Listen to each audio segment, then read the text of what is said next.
Good day, LinkedIn fam. So today I'm feeling emotional and I decided to talk to you through my emotion again.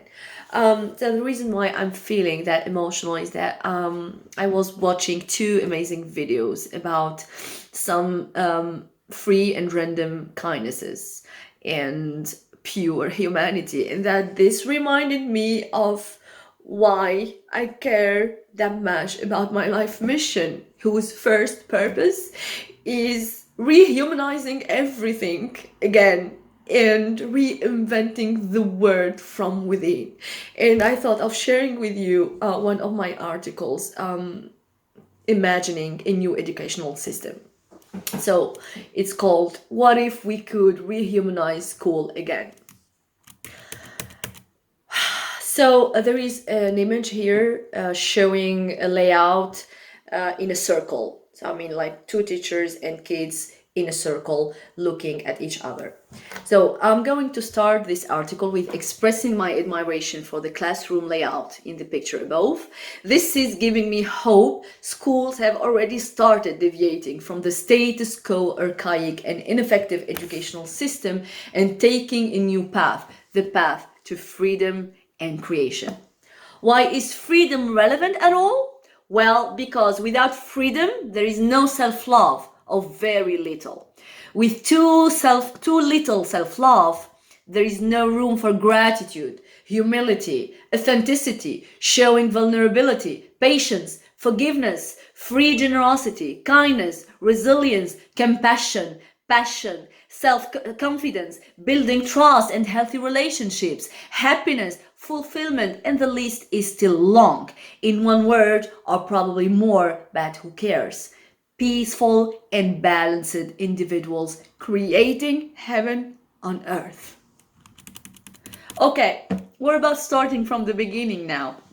Sounds like a plan, I guess. Let me first begin with precising this educational system I'm imagining would be effective only if we have already worked on the first source of self-love, parenting. How come? Well, basically because kids do not have access to consciousness until their 7th year. Being armed with such an information, how would we be able as parents of raising kids who would love themselves?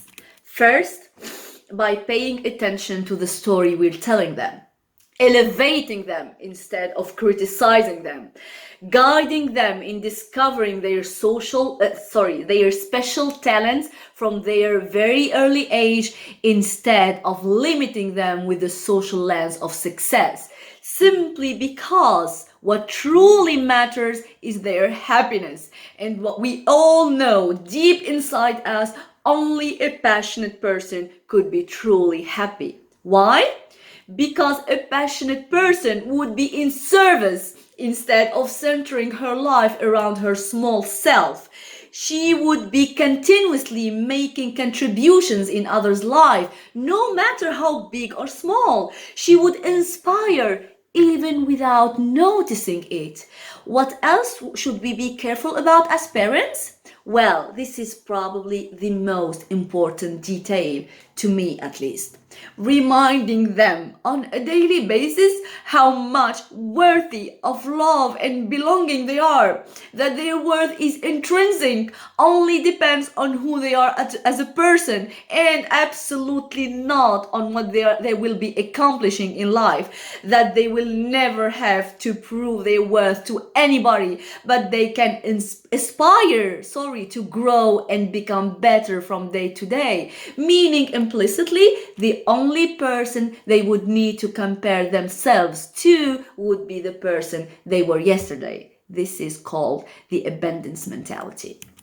Second, by engaging in life in alignment with what we are stipulating, being a role model, principle-centered and living wholeheartedly, including making mistakes, losing our cool, but being resilient enough to admit it and quickly and sincerely apologize to our kids. Okay, you might be tempted here to ask when I am planning to introduce this new educational system, right? I hear you. I am inviting you to have a look on the picture above. Oh, sorry, you can see it. So there is a detail which is important. A human connection. Having such a layout, making it possible for each student to see everybody else is already a great start to create a friendly atmosphere and break the ice in no time. Let me now talk to you about this educational system, big lines. All the schools are pretty much identical. When our neighbor asks us which school our children will be going to, our answer is the closest one to the house. The fairness universal principle should be carefully represented. Similar educators' qualifications, similar educational means, similar pedagogy. What is that supposed to create?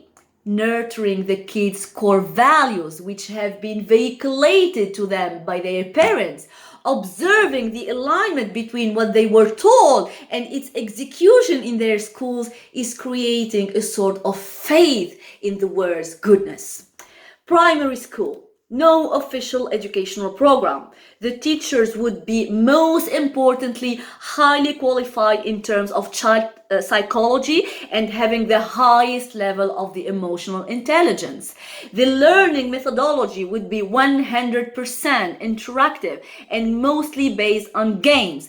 After diagnosing the different students' strengths and talents, the teachers would be dividing the kids into very different groups and plan workshops where the talent of every single student would be required and celebrated.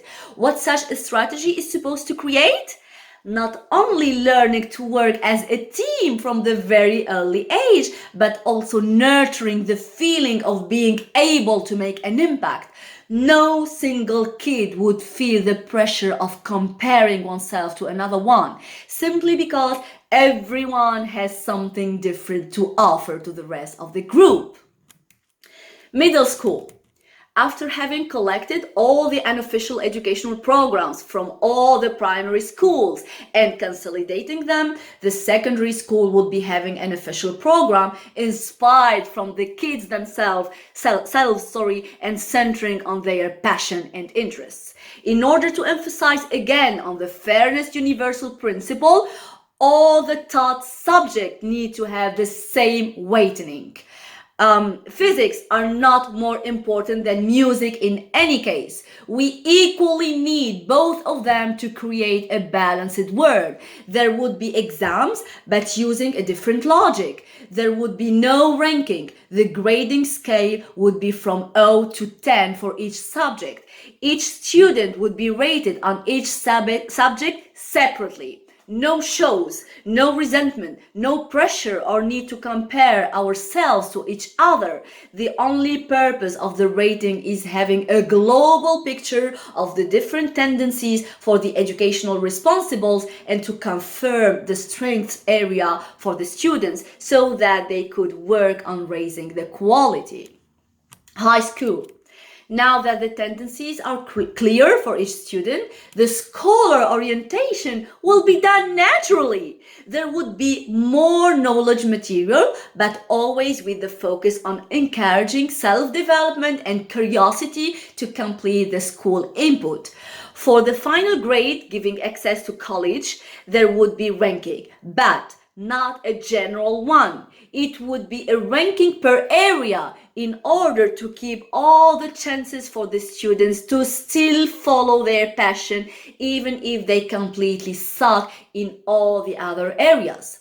Music, theater, writing, magic, biology, astrology, plumbing, comedy, economics, mechanics, sports, history, accounting, design, dancing, artificial intelligence, sales, gaming, finance, architecture, etc. The college would need to adopt depending on the number of students in each area every year. I have no clue about the how, but I'm pretty sure there are brilliant experts in the world who would have an answer to any question. Most importantly now, there would be no fees. Every single individual should be granted the right to education, even when the parents cannot afford it.